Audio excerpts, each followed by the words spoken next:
São Tomenses pelo mundo. Todas as semanas, as histórias de vida dos São Tomenses na diáspora.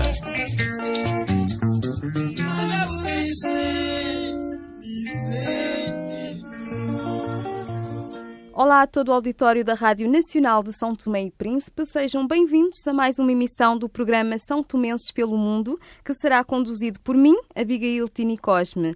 Este programa é uma iniciativa do Fórum da Diáspora de São Tomé e Príncipe, cujo principal objetivo é o de dar a conhecer a realidade em que vivem os cidadãos são-tomenses que se encontram no estrangeiro e desta forma contribuir para a criação de pontes de diálogo e de partilha entre a sociedade civil de São Tomé e Príncipe e a comunidade de concidadãos espalhados pelo mundo. Neste sentido, iremos trazer todas as semanas uma nova entrevista a um são tomense que se encontre fora do país, para que nos dê o seu testemunho sobre as vivências e a realidade da imigração. Neste programa temos o prazer de conversar com Ângelo Torres, contador de histórias e ator, que se encontra radicado em Portugal há cerca de 30 anos. Ângelo Torres dispensa apresentações, muito bem-vindo ao nosso programa. Obrigado, mas isso dispensa apresentações? Uau, obrigado. Com certeza que já é um nome nacional e internacionalmente conhecido. O Ângelo saiu de São Tomé há cerca de 30 anos, mas tem uma história muito particular. Portanto, não nasceu em São Tomé e Príncipe? Não. Nasci em Guiné Equatorial. Uhum. E foi com quantos anos para São Tomé e Príncipe? Fui aos 10 para São Tomé. E como é que foi? Estranhou o país? Não tanto assim, porque eu cresci com São Tomé em casa. Eu sou daqueles que vivia São Tomé no exterior, né? Cresci ouvindo São Tomé todos os dias. E era toque de caixa na minha casa. Todos os dias, por qualquer motivo, aparecia esta frase: quando formos independentes em São Tomé e Príncipe. Portanto, eu sabia, desde que eu tenho consciência, que um dia eu iria para São Tomé e o São Tomé independente. Só que chegou aos 10 anos. Aos seus 10 anos. E chegado a São Tomé, sentiu-se em casa, com certeza? Claro que houve pequenos constrangimentos, né? O estranhar da língua, alguns hábitos, costumes, mas, como digo, eu vivi todos os dias em São Tomé em casa, à distância. Com certeza. Posteriormente voltou a reemigrar, portanto saiu de São Tomé e desta feita já com que idade? Saí de São Tomé aos 14 em direção a Cuba. A Cuba. E como é que foi o impacto com Cuba? Aí sim, com certeza, a realidade era outra. Sim, mas linguisticamente voltei a reencontrar-me, não é? Exatamente, o espanhol. Linguisticamente, sim, reencontrei-me. Mas, a nível de cultura, também não me estranhou muito, porque já tinha tido contato com a cultura hispânica, não é? Eu nasci num país de origem espanhola, que tinha sido colônia de Espanha. Depois fui ver a Espanha, e em Espanha já tinha ouvido falar de Cuba. E volto a repetir, em casa, era uma casa muito, muito política. Cuba não era algo de muito estranho. Eu já tinha ouvido falar de Cuba, já tinha ouvido falar da gesta de Fidel de Castro, Che Guevara, essa gente toda, né? E eram pessoas que eu sabia da sua existência. E chegar a Cuba foi um pouco constatar na prática o que eu vinha ouvir desde criança, na maravilha que era o socialismo, dos avanços que o socialismo podia dar na sociedade e nas pessoas. E em Cuba fui constatar os erros e as virtudes muitas do socialismo. Portanto, não foi assim um choque muito grande. Foi, claro que foi, mas não foi muito grande. O Ângelo é um verdadeiro são tomense pelo mundo, portanto, desde a África até a Europa, a América, portanto, passou pelos vários continentes. E chegado a Portugal, como é que foi um pouco a sua história, a sua adaptação aqui em Portugal? Foi aquilo, aterrei em Portugal em agosto e foi ok, estou na pátria que colonizou, na metrópole, a antiga metrópole dos meus pais. Porque, volto a repetir, Portugal nunca tinha sido referência para mim. Tinha sido sempre Espanha, capital, Madrid. Eu só ouvia falar de Portugal por causa dos meus pais. E ao chegar a Portugal, uau, foi um pequeno choque, né? Como é que este país pode ter uma gesta histórica tão grande? Foi um pouco choque.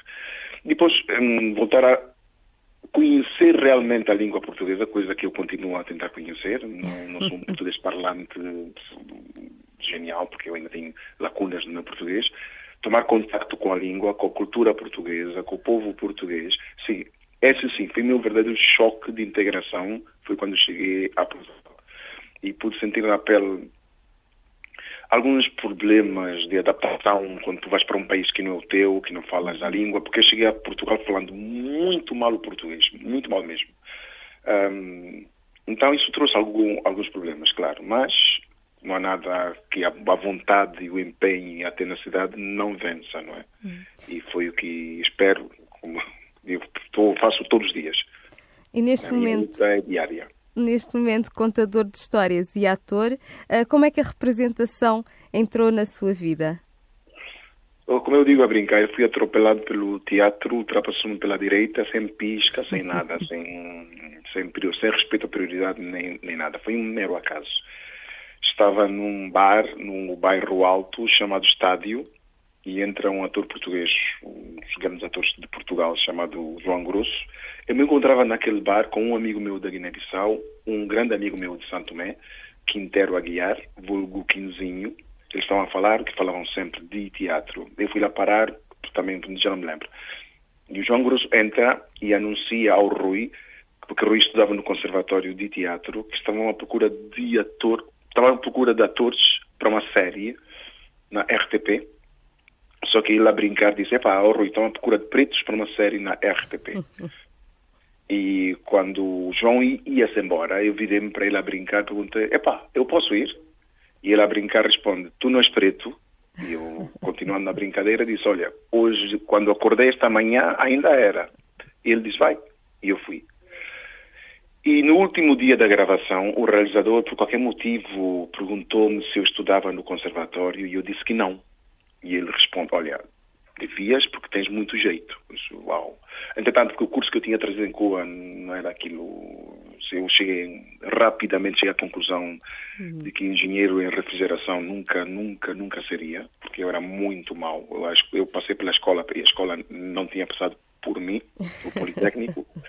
Portanto, ou voltava a reestudar ou arranjava um novo sentido à minha vida. E assim apareceu o teatro. Meses depois, liga-me outra vez da RTP para fazer outro programa.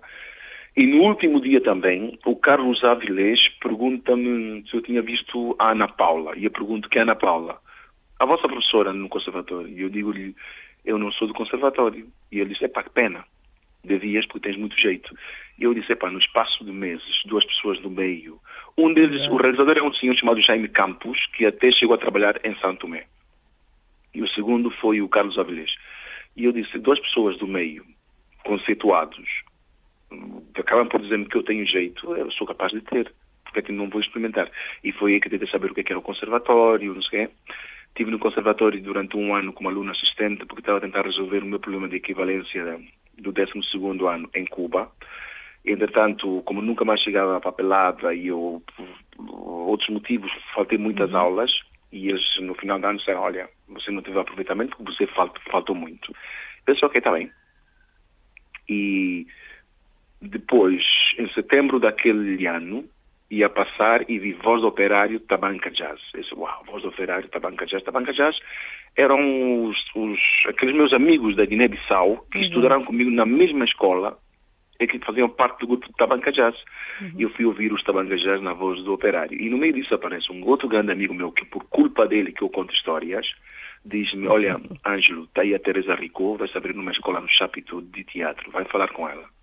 Eu fui falar com a Teresa Ricot, estou a falar já no ano outubro de 90, 91. Fui falar com a Tete e a Tete disse, olha, as aulas vão começar já no dia 6 de outubro, passa por lá na segunda-feira e vê o que isso pode acontecer, se você pode entrar ou não. Fui para lá na tal segunda-feira, falei com uma senhora, a senhora disse, olha, as aulas começam na quinta, aparece. E eu fui estudar no Chapitão. E desde então nunca mais parou? Nunca mais parei. não. E a partir do momento em que a representação entrou na sua vida, até hoje o Ângelo Torres, tanto na área da representação como na área de contar histórias, continua a guardar a sua tradição e a sua cultura. Como é que é possível conseguir guardar ao longo de 30 anos São Tomé em Portugal? Volto a repetir, São Tomé não foi um desígnio, foi uma escolha consciente. E depois, o que muita gente não sabe é que eu sou santomense de papel passado a partir do dia 21 de janeiro de 2014. 2014, portanto, muito recentemente. Muito recentemente.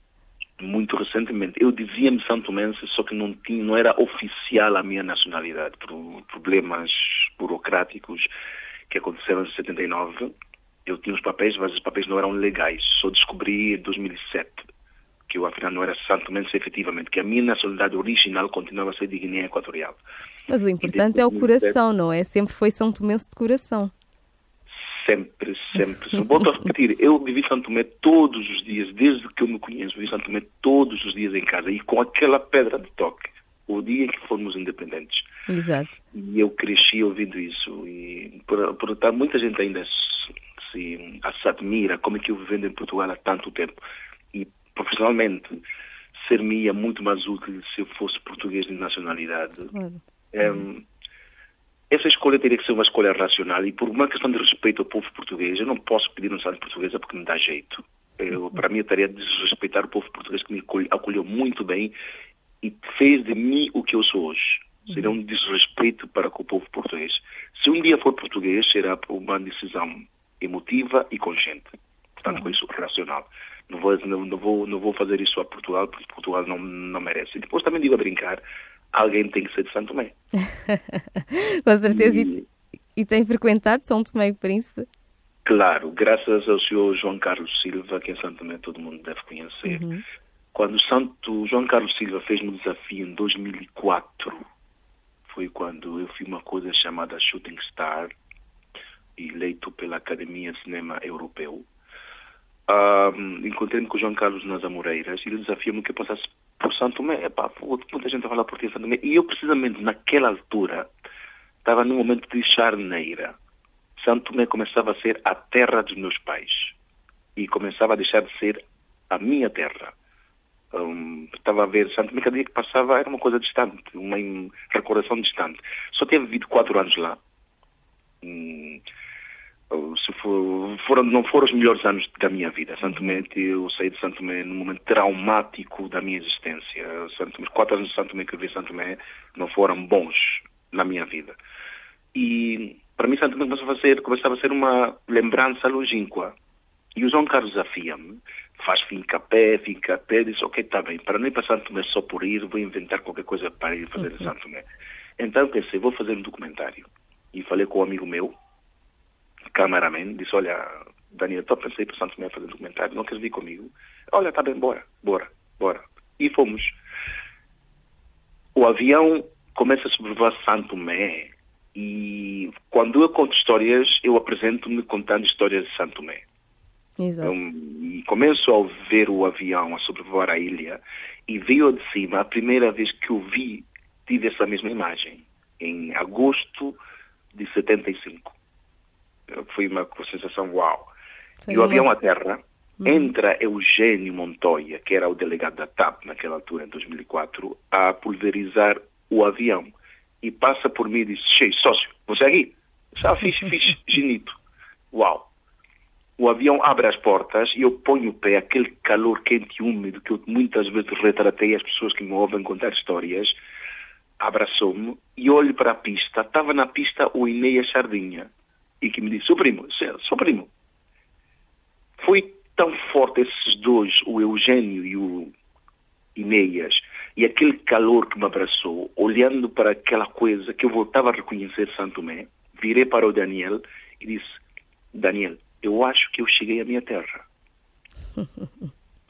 E eu tive certeza, quando o João apanhou-me, levou-me até Passante para tomar o pequeno almoço, e naquela hora das 7:15 até às 10, para aí, que eu fui para a avenida, para a residencial, passou por mim a mesa 40 ou 50 pessoas que saíam do trabalho, pessoas que não sei o que lá, sabiam que tinha chegado, porque por causa do David Borges, ele fez 2 crônicas matinais, uma delas o nascer de uma estrela e outra não sei o que lá, reconhecimento retardado, qualquer coisa assim, a falar de mim, da minha carreira, da minha pessoa, e em Santo Tomé ouviu-se muito, e eu fui para Santo Tomé 2 ou 3 semanas depois.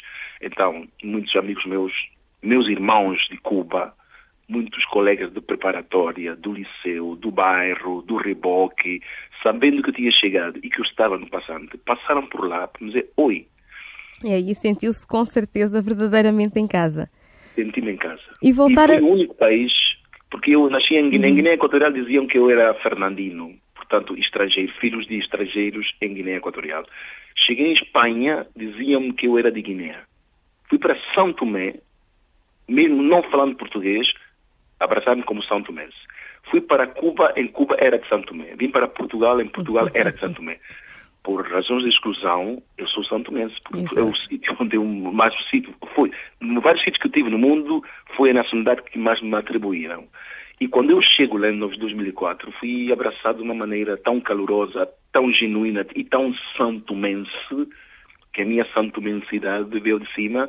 De 2004 para cá, vou para Santo Tomé 1 ou 2 vezes por ano. Este ano não fui por causa da novela que eu estou a fazer. Eu estou a desejar que a novela acabe. Atenção, não é mas os espectadores com certeza que não, Ângelo, com certeza que não. Vou adorar fazer a novela. Só que a primeira coisa que vou fazer quando acabar a novela, eu tenho saudades de Santo Tomé. Eu estou a morrer de saudades de Santo Tomé. E São Tomé com certeza também tem saudades de si. Passaríamos aqui o resto da tarde a conversar, Ângelo. Gostaria de pensar que Santo Tomé tem saudades minhas. Com certeza que sim. Eu estava a falar com a minha irmã que vive em Santo Tomé e disse que em Santo Tomé muita gente acha que eu sou angolano. Com certeza que sim. Agora aqui vão ficar a saber que de facto é São Tomense. E para terminar, peço então uma mensagem para todos os santomenses. Uma mensagem para todos os santomenses. Eu vou dizer uma coisa que não é minha, de um homem grande e de um grande homem chamado George Fitzgerald Kennedy. Eu acho que desde sempre, e oxalá seja para sempre, está na hora, e sempre esteve na hora, mas agora mais do que nunca, parem de perguntar o que é que Santo Tomé pode fazer por nós. Comencemos muito honestamente e seriamente, com dedicação, com empenho, com perseverança, com disciplina revolucionária, pensar o que é que nós podemos fazer por Santo Tomé. Está na hora. E eu tenho pena de coitado daquele governo, todos e qualquer um, que todo mundo sabe apontar o dedo, mas agora capinar o quintal, à frente da porta, trabalhar, chegar ao trabalho a horas, sair a horas, executar a sua função com brio, com seriedade, com dedicação, com empenho, votar com consciência, não esperar pelo banho, respeitarmos as nossas mulheres, acarinharmos os nossos velhos, educarmos as nossas crianças. Se fizermos tudo isso em nome próprio e por iniciativa própria, em vez de ficarmos sentados à espera do governo, Santo Tomé nunca seria, não será e não vai ser aquilo que é. A culpa é de nós, todos os santomenses. Paremos de criticar os outros e começamos a olhar para nós próprios, porque nós é que temos culpa da situação em que o país está. Essa é a minha mensagem para os santomenses. Com certeza, Ângelo, com esta mensagem, com esta forte mensagem, terminamos a nossa conversa. Muito obrigada por ter aceitado o nosso convite. Até uma próxima oportunidade. Até uma próxima, obrigado. E com Ângelo Torres terminamos o nosso programa. Até à próxima semana. São Tomenses pelo Mundo. Um programa do Fórum da Diáspora de São Tomé e Príncipe, com o apoio da IRDP África.